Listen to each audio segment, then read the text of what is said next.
This was another game that went down in Region 7, and by far, I think the highlight of the night. I haven't even seen it, but I know exactly how this thing ends. St. Francis DeSales hosting tonight Ashland, who beat them last year, and we'll start it off here with 3 points going on the board. Carson Kamrick there with the field goal. And then in the second quarter, Bernhard and Killian O'Brien, they were the top play of the week. And look at this one. Gorgeous. 86-yard strike. They would go on top 7-3 early in the second quarter, but DeSales answers right back. 4-yard touchdown from RJ Day to Roshan Dow to put them up 10-7 with 10 minutes to go before the break. But Bernhard strikes again. It's O'Brien in the back of the zone, gets a foot in to put Ashland back over top. Seesaw battle continues as DeSales answering back. Look at this throw and grab in the back of the end zone. Day to Dax Middleton. Extra point, no good though. So it's 16-14. 30 seconds to go before the break. Day getting outside the pocket. He can do this too. Elevating 16 yards over the pylon, and they're up 9 going into the half.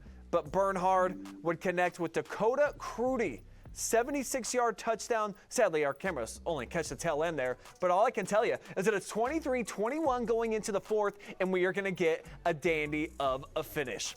Ashland would hold the DeSales to a field goal here in the fourth quarter. But how about this? Nathan Bernhard just had his 50th rushing touchdown of his career. Let's chalk him up for number 51. He breaks the plane to put him up 27-26 with the 2-point conversion.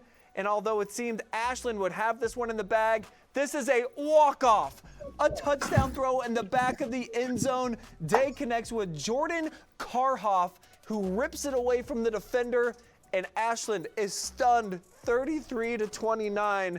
They get their hearts broken, and RJ Day sets a new program record, throws for almost 500 yards tonight, Bryce. So that's down in your neck of the woods in Columbus, and of course that's Ryan Day's son, and there's a lot of hoopla, of course, around this team. The girl, Madeline, who made the highlight for us tonight, said that it took her a half hour just to get into the stadium. There was that much traffic and that much buzz around this team. So what are you hearing down there about DeSales right now and kind of their potential of being a contender within the region?